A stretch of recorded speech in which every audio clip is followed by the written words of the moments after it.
Welcome back to Piers Uncensored. Ukraine's President Zelensky is in Washington aiming to secure another $24 billion in aid from the United States. He's visited the Capitol, just arrived at the White House for an audience with President Biden. Zelensky has a battle to win over skeptical Republicans. Congress has already authorized more than $110 billion since Russia's invasion. Some Republicans warn they will oppose further spending on the war, which Zelensky believes could cost him the war. Well, joining me now to discuss all this is Sarah Brown, who just returned from Ukraine after visiting with Theirworld, her children's education charity, and the Republican presidential candidate, Will Hurd. Well, first of all, Sarah, you've just been to Ukraine. I went there over a year ago now and spent time with the president and the first lady. Things were relatively quiet there, but we've now another year in, and a particularly devastating toll on kids. Tell me about that. Well, families are needing to move to places of safety, so children's schooling is getting disrupted, and they're going through, quite harrowing times. I mean, having been in Kyiv just last week, meeting with President Zelensky and the First Lady, you can see that that city is really feeling the pressures of it. But they also, as a community of people, feel that they're all in it together and everyone playing their part. But for children, that means families are moving away from the front line, moving away from the more dangerous areas. Schooling's getting disrupted. So there's a big push behind. We've been working from Theirworld to make sure that 70,000 laptops are getting out there, software's on there, learning materials are on there, so that even if they're on the move, they're able to continue learning. But the meeting with President Zelensky that we had was his focus is also to think about the youngest children, the ones that are preschool. And I think we've learned a lot from other conflicts, other disasters, that we can't ignore the youngest children, that we need to be investing in them. And it's really interesting to me that Ukraine is wanting to move faster and do more at an earlier stage than we've seen in other conflicts around the world before. Right. I mean, 19,000 Ukrainian children are believed to have been taken to Russia or occupied territory since the war began. They're just disappearing in vast numbers. Yeah, knowing where children are, knowing that families are safe. I mean, obviously, in the eastern side of Ukraine, there are families who, that's been the connections they have. People are moving to where they think there isn't fighting and where there's conflict. But there are many, many other families who have been moving west. But the other thing that's interesting is families often leave Ukraine. Maybe they're staying in Hungary or Poland or Moldova. But also, when they think it's a little bit safer, they're going back. So I think for President Zelensky and certainly the organizations like mine that are working to help deliver education services and support in that crisis, we're looking for where children are and understanding that they're not always staying in one place. So needing to be really smart about how we create safe spaces for children to be able to learn. You've been talking this afternoon about how families and children, their resilience at school, whether they can put up with the ups and downs of it. These are children that are really going through ups and downs and learning, resilience the hard way. And there needs to be a stability that goes in there. There's a bit more effort going into schooling around maths and science and just getting some of those core subjects going so they're not losing it all. Every Ukrainian has this dream of how they will go back and rebuild that country. Yeah. We have the allyship from the United Kingdom, from the USA, other countries coming to, help defend that country that's under attack. And some of that defence has to be protecting children and also those really little children.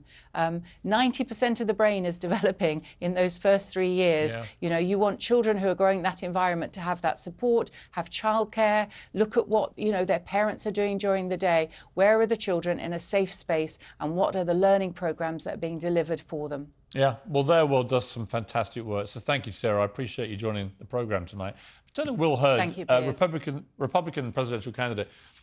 Well, it's obvious now from the rhetoric coming out of President Zelensky in Washington today that he believes if the United States was to suddenly pull funding, then that could cost him the war. Simple as that. Why are so many Republicans, increasing numbers of Republicans, why are they so resistant to this, given that effectively they're fighting for freedom and democracy against a Russian dictator?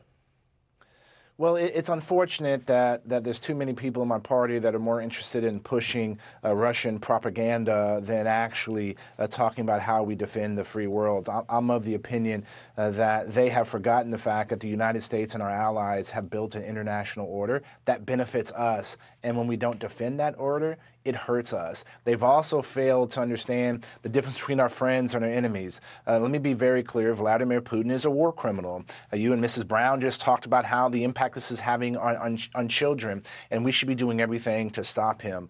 My frustrations is actually we're not getting the support and the aid to the Ukrainians fast enough in order to prevent this from becoming a forever war. Nobody wants that, and we also want to make sure that the resources that are being used are being properly accounted for. But the United States would never fight a war this way without having air superiority, with having restrictions on the use of munitions on the ground. We should not have those requirements, and in order to make sure that we're defending freedom and democracy. I also think there's a concern I would have, certainly, that if the United States was just to pull out and stop sending aid to Ukraine, and some of your rival candidates, to be the Republican nominee, have advocated this. I mean, let's take a look at a little mashup we did of some of them here.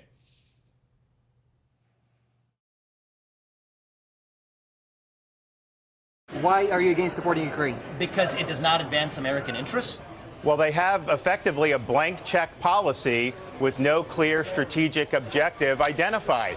And these things can escalate, and I don't think it's in our interest. The United States needs to be pushing for peace in Ukraine, not funding a proxy war with Russia. The Biden administration is sleepwalking our great country into a world war. I mean, I find it baffling that senior Republicans talk like that about something like this when it seems to me so clear-cut. Russian dictator invades sovereign democratic country, steals land, murders people in virtual genocide. Why would a Republican think that that is a good thing and not want to immediately help repel him? Well, Piers, we need to invite you to speak in front of Congress, because you're absolutely right. And to me, it's sickening. The fact that even Donald Trump, Ron DeSantis, Vivek Ramaswamy, the fact that they do not understand that Vladimir Putin is a war criminal, that they're more interested in kissing his butt than actually trying to defeat him, to me is wrong. I've spent a decade overseas. I was in the CIA. My job was to stop terrorists from blowing up our homeland, to put Russian spies and Chinese spies, prevent them from stealing our secrets, and to prevent nuclear weapons proliferators from doing their trade. And having real world experience on this, we have to remember that if Ukraine loses, then Eastern Europe is gone. They're back into the orbit of Russia. Western Europe is not going to care about the United States, and they're going to cozy up with the Chinese government. The United States and our allies are in a new Cold War with the Chinese Communist Party, and what happens in Ukraine potentially is going to show what's going to potentially happen in Taiwan as well. And the fact that there's too many people that understand that this isolationist streak, it actually hurts America, is frustrating, and it comes down to their lack of experience in foreign policy and their failure to understand how the world actually works. And when you hear Donald Trump say, "Oh, I would fix it all in one day," I mean, how's he going to do that? Well, we actually got the clip here. Let's watch this. I would get him into a room, I'd get Zelensky into a room, then I'd bring them together, and I'd have a deal worked out. Essentially, for 4 years, I kept them from doing anything. Ukraine was the apple of his eye. I said, don't ever do it, don't ever do it. He would have never done it. The war would have never happened. You see, I just think that's so disingenuous of Donald Trump, because there's no way this can be reconciled by just getting Zelensky and Putin into a room now, because ultimately Putin will want to keep the land he's stolen. Zelensky will want to get it back. There's no peace deal to be done right now, it seems to me. Piers, are you implying that Donald Trump is lying? Of course he is. In this case, the fact that he thinks he's going to be able to solve this problem is just one more lie. This is just one more example of why I think Donald Trump is running for president, to stay out of prison, not to make America great again. And the reality is this: I believe when we talk about what is success in this case, it is pushing the Russians out of all of Ukraine, to include the Donbass, and Crimea. And it's up to the Ukrainian people to decide what any kind of future peace offering. And we know that the Ukrainian people are resilient and are not going to accept anything less than the full evacuation of the Russians. And what the other thing that's frustrating is at a time that we know that the Russians are vulnerable, the fact that Vladimir Putin has to go to North Korea and Kim Jong-un in order to buy old, outdated equipment because things are going so poorly for him, when he just had an insurgency, a former general barreling down to come to Moscow to kick him out of power. The fact that Vladimir Putin is dealing with all this is the time for all of us to reinvest in what the Ukrainians are doing to help the Ukrainians win this war and push Russia out. Will Hurd, I could not agree with you more. Honestly, and I'm completely baffled, like I said at the start of this, that more Republicans, I mean, obviously many Republicans do share your view, but it's alarming to me to see the rising number who don't see the bigger picture here. You know, China's watching all this thinking, well, what's America going to do? If America just bails out now on Ukraine, that is it's a red flag to the world, but it's a green flag to China. Okay, well, let's go and take Taiwan then. What's going to happen? Not a lot.